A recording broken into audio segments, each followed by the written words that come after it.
Vicky.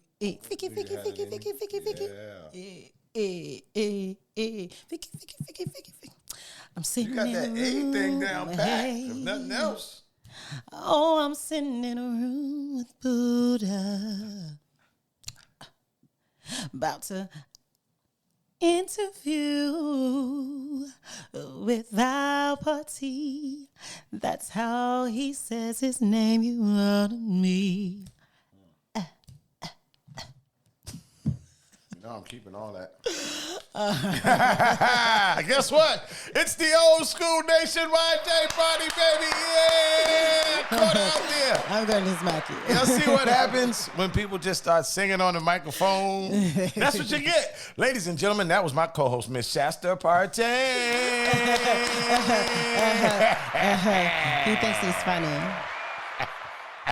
Did y'all hear me smack him? Hey, well, I'm just saying, you were singing on the mic. I just didn't want to disturb you. I need that number, though. You gotta. Let me call Mr. Val Partee. Before we get him on the phone, let's tell our listeners about who we're getting ready to interview right now. Val Partee, which he pronounces it Partee, is actually one of my family members that, honestly, I just now met. But he is based out of Covina, California. He has a merchandise and he does poetry, and it's called Poetically Designed. And he puts his poems about Black women and uplifting Black women on different merchandise, on all types of stuff. And it's very uplifting. He sells, everything from pictures to, bags and just different things on his website as well. Wow. So, yeah. He looked like he could be a little Suge Knight, too, with a baldy beam. Gentle giant type dude I see here. Right. All right, let's give him a call real quick. See if he's going to answer this phone. Hello? Hey, Val. This is Shasta Partee. And this is Val Partee. See, I told you, he says his name a little different over in the West Partee. Coast. And then over here in the North, we say Partee. But I get it all the time. Hey, Val, how you doing, man? I'm Uncle Buddha, man. This is the old school nationwide day party. Glad to have you on the show, brother. Thank you so much. It's a pleasure to meet you, bro. Yeah, you too, man. You too. I haven't officially met you, but, meeting you over the interview is cool, too. I'm on your Facebook right now, man, checking out some of the things you do, man. I love what you're doing, brother. Oh, on the business page? Yep. I believe that's what it is. Okay, cool. I'm on one of them. They should have my logo on there, which indicates it's the business page, because I do have a personal page as well. Okay. So, I see some kind of logo, right? Right. Okay. yeah, that's it. That's the one with the colorful ring, and it has Poetically Designed on it. So, yeah, that's the one. All right. So how's everything been going with you, brother? Man, busy, loving every bit of it, other than just regular work as far as my regular job. Poetically Designed is taking full flight within my life, and I'm thankful for it because I've been blessed with a gift that's unlimited of writings and stuff. You have no idea. It's a gift, bro. It's Shasta Partee with the old school nationwide day party. We'll be right back. How did you start this stuff? What made you come up with this? Well, it all started, let me see. I started singing. It started with singing, and I think I graduated to the part of writing, which I believe it just lay dormant until I grew into the concept of seeing what my life was really going into, and that was the concept of seeing visual things in order to put it into words, and it gravitated into a life-loving designing of poetically writing that brings life into people's lives, just inspiring and motivating them. More or less women more than anything, because that's what I love to write about. I love to motivate and just let them know that they're not forgotten. All right. Thank you. We want to say thank you out there for all the women who, we want to say we're not forgotten. Yeah, I like that. No, you're not. I like that. And at the age with a lot of the rap and brothers tearing women down, that's definitely uplifting and inspirational for women right there. Bro, let me tell you, from where I come from, because I was raised in South Central LA, in the neighborhood called the Pueblos. It was a project, and I'll tell you, aside from regular school, that's the best education that I got within growing into who I am today. Because I've met a lot of people within the hood, but a lot of positive people too. So I met both ends, but I was more or less, I would say, to myself, but people would tell me, Val, you don't belong over here, man. Go on over there, You know with my boys, I grew up with them and stuff, but Val, you don't belong over here, man. Go on over there. Because they wanted me to stay out of harm's way because they knew that I didn't belong in that type of atmosphere, whatever they were doing. So, okay, I'll go and do my own thing, but basically I just stayed within myself, and here I am today doing this beautiful thing of writing, which is poetically designing women in a beautiful way, bro. Oh, man. Yes, we definitely appreciate that. I mean, so you're in Covina, California now, right? I live in West Covina, California. Yeah, that's like 40 minutes out of LA. Okay. Wow. And do you go out and do some poetry? Like before there was actually COVID, did you go to different places and perform your poetry? Well, more or less performing. No, I wrote anything when. How this came about, I just did a lot of writing, the speaking part, which I find myself, I never stepped up on stage and did that. And I didn't feel comfortable doing it. But when it came to writing, if I see you and I'm like, could you allow me to write something about you, something, and believe me, it grew from that. And people have always asked me if I could write something regarding their daughter or their child or someone passing or someone's mother and stuff like that. All I need is a picture, and I design with what I see in the picture in a positive way. Right.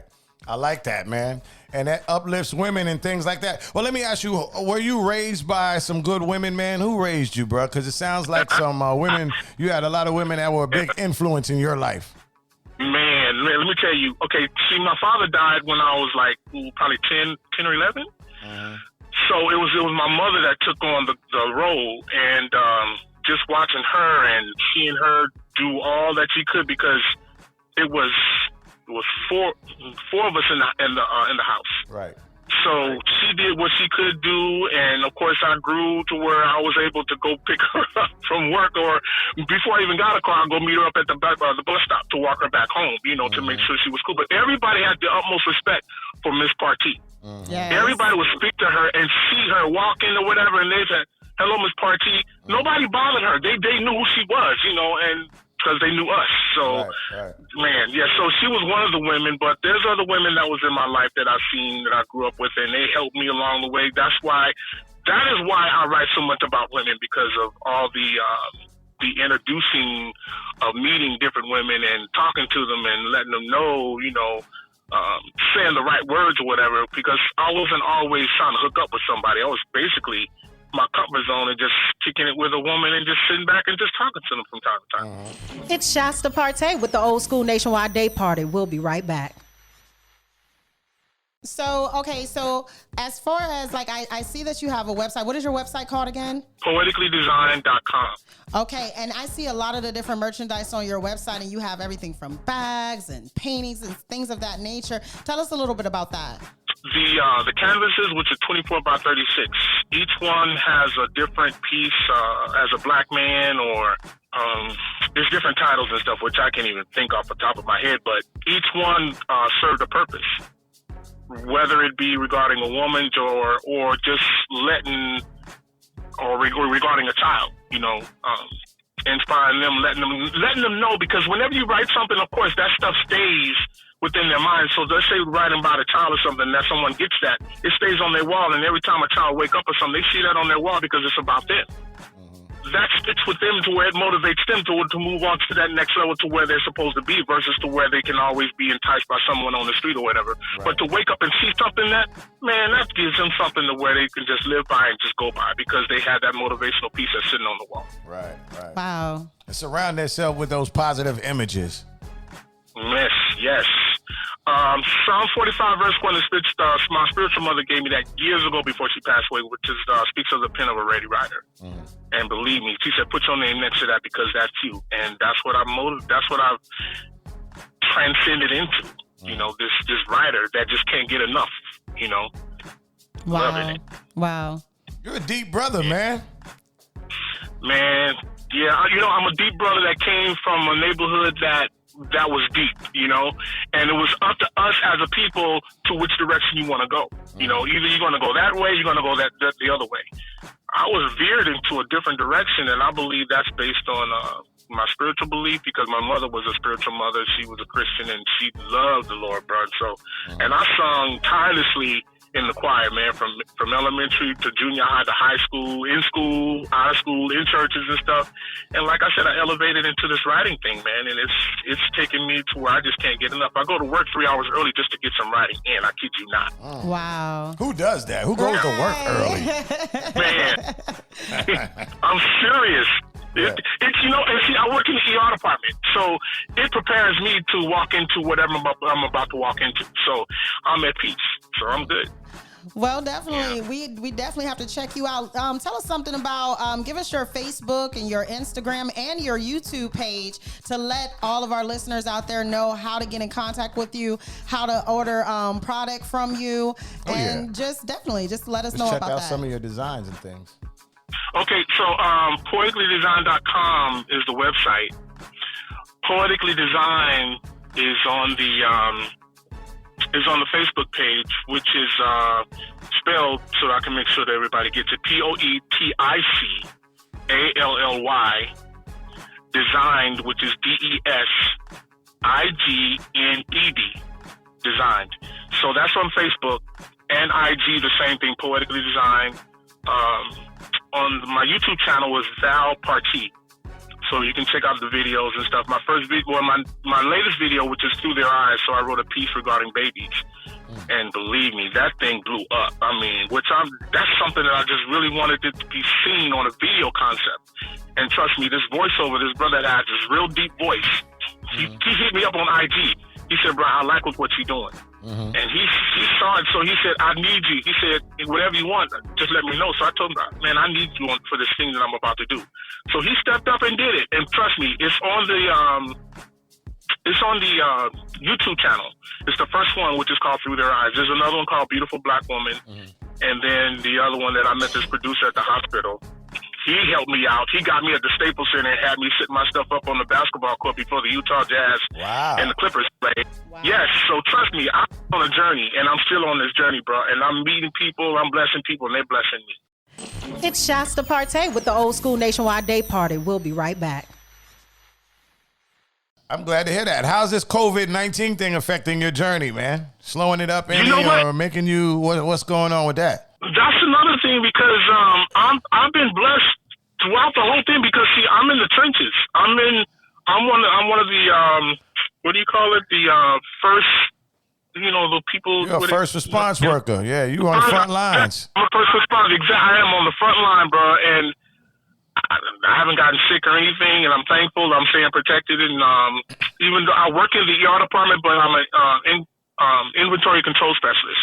I do a lot of transferring and replacing all the needles and stuff for the trauma rooms, as well as the patient's rooms and stuff like that, and all other stuff. So I'm in there, but trust me, everything is still, you know, copacetic. I'm fine. How is it in there, man? Is it like they're talking about on the news, people dropping like flies and stuff like that? I mean, I know COVID is real, and I know you see it every day, so kind of explain to our listeners what's going on. Give them a little something on inside that world that you know, of your job a little bit. The hospital that I work at, which I will not speak on the name, no doubt. But the hospital I work, we have a total of 46 ER rooms in that department. So we have a wing for the COVID patients that they move over to that other wing, which they kind of, they have that sign, you know, cautious. This is a patient's area where the COVID patients are, you know. It's busy. I kid you, it's really busy, and it's gotten a lot busier. When it first started, you know, everybody was kind of staying away. You know, it was kind of empty in the ER, but now it's picking up so bad to where the ICU is really packed and everything. And sometimes we have to keep some of the COVID patients down in the area where that location is located, where it's, you know, stationed. That's where the patient's stationed. We can't get them up to the rooms because sometimes the rooms are filled up on the ICU floor. So it's busy, bro. It is busy, and Now the falling out and stuff, that part I haven't really seen, because I'm in my area. Right. But it's really something though. It's sad, Right, because of course the family can't go up there. They can't go while they take the patients up. They can't go. This is as far as they can go. They have to go home. You can't. Nobody can go up to the ICU rooms. Nothing. No family or anything. That's the sad part. People are crying. Yeah, people are crying and families are crying and stuff because they can't go up there. They have to just leave from there and just go home. Man. Hey, Val, man, I salute you, brother. We love to have amazing people on our show, and you're definitely an amazing person, man. Yes. I salute you for your work. My family. I salute you for what you're doing with the Poetically design. I salute you for uplifting our black women and just women, period. Okay. You're just an all-around #1 athlete, brother. MVP. Man, I love every bit of it, and I appreciate you guys for blessing me with the opportunity to speak on with what I'm doing. So, and we appreciate check out you the as website, well. check out the video. Yes, definitely, and I'm looking forward to talking to you some more Miss Shasta Partee. Hey, well, let me ask you this, Val, real quick. What's next for you, man? What's next? Well, okay, so the canvases and all this stuff and the shirts and clothing or whatever, that wasn't really the goal. What I was doing, I was writing stories. Right. I was on medical leave. I had carpal tunnel one time. I was out for a year because I had to have surgery. So I did so much writing, man, to where I would do it daily from 11 until 6 p.m. at Starbucks. So I've done a lot of writing and stuff regarding stories, short stories and stuff like that. So I would definitely love to connect with someone that's in the filming because I've written quite a bit of screenplays. So believe me, trust me, these stories, and you think those canvases are beautiful and the captions on the shirts are deep. Yeah, we could just imagine what your stories would be like. Have no idea. So yeah, that's the other goal that I'm reaching. So I have a lot on my plate, but I love the journey. I enjoy it. Believe me. Man, that's awesome. Val Partee. How she pronounces hers Partee, you're Partee. Because it's from it's like half of my family, because the family that I actually, like I said, he's new. But y'all spell it the same way, right? Yeah, we spell it the exact same way. But in California, they pronounce it Partee. In certain parts of Illinois, they pronounce it Partee or Partee. And then you get over to more of the Eastern Coast, we pronounce it Partee. Partee. Yeah. That sounds bougie. Don't pay him no attention, Val. Don't pay him no attention. That's the bougie side of your family, Val, huh? I went through it as a little kid, so right now it still doesn't faze me anymore because it's a beautiful name to where people are like, that's beautiful, So I'm like, okay, thank you, but I'm used to it. I'm good. Hey, man, well, we appreciate you stopping by and showing us love on your old school nationwide day party, man. Thank you so much again. I appreciate both of you. Love you. All right, man. You too. Have a great day, brother. Okay, take care.